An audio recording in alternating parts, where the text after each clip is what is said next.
এইভাবে আর এইভাবে, এরপর যেখানে হবে এখানে সার দিয়ে আপনাকে এভাবে কোপাইতে হবে, মানে নরম করলে তারপরে আঁক কাটতে হবে। হ্যাঁ, দিয়ে আপনার প্রয়োজন হলে এই যে কর্নারে একটা, এই কর্নারে একটা, হ্যাঁ দুই সাইড দুইটা করে, দুই সাইড দিয়ে দুটো করে দিয়ে দেবেন, মাথায় মাথায় দিয়ে 1 ইঞ্চি থেকে 1.5 ইঞ্চি পর্যন্ত মাটি দিয়ে চেপে দেবেন। ঠিক আছে, মাটি ভালো আছে তো, মাটি খুব সুন্দর মাটি আছে। দিয়ে আপনি এভাবে কোপাই দিয়ে দুই পাশে দুটো সার দেবেন, আঁক দেবেন, এখানে একটা দেবেন, এখানে একটা দেবেন, এই কোদালের দুই পাশে দুটো। ঠিক আছে, আপনাদের এখানে অনেক পড়ে যায়, আখের গ্রোথ ভালো হয়, সেই জন্য এইটার সাথে আপনি ওই পাশেরটা যখন একসাথে বাঁধবেন এই ঝোপাটাও খুব শক্তিশালী হবে, ওই ঝোপাটাও ইনশাল্লাহ শক্তিশালী হবে, কেঁচি হয়ে থাকবে, কেঁচি হয়ে থাকবে। ঠিক আছে, ধন্যবাদ ভাই।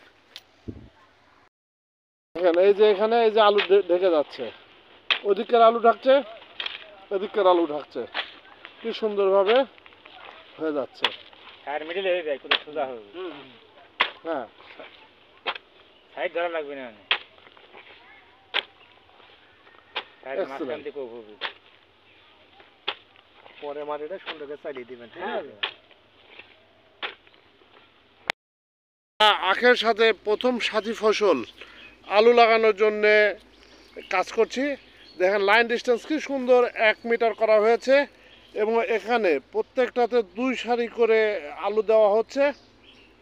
আমাদের এখানে ভেড়ামারার সিডিএ মহোদয় মাহবুব সাহেব আছেন, আমাদের আরও চাষি ভাই, আপনার নাম? লাবলু, আর আব্দুল সাত্তার।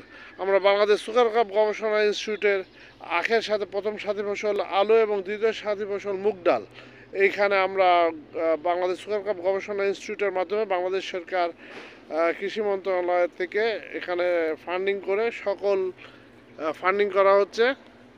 এই যে আমাদের আপনার এটা প্লট না? কি ভাই আপনার নাম? লাবলু মাইজা। এখানে সার্বিক সহযোগিতা করছেন সিডিএ মহোদয় মাহবুব সাহেব, মাহবুব ভাই আমাদের। দেখেন এইখানে কীভাবে লাগানো হচ্ছে, জমি চাষ করে সার দিয়ে আলু 2 সারি, এবং এখানে এই মাটিটা যখন তুলে দেওয়া হবে এখানে যে ট্রেন্সটা হবে সেই ট্রেন্সে আখ লাগানো হবে, অর্থাৎ আখ এবং আলু একসাথে এইভাবে লাগানো সম্ভব। ধন্যবাদ আমাদের সিডিএ মহোদয়কে, বিএসআরকে সার্বিকভাবে সহযোগিতা করার জন্য। আশা করি কৃষক ভাই লাভবান হবেন।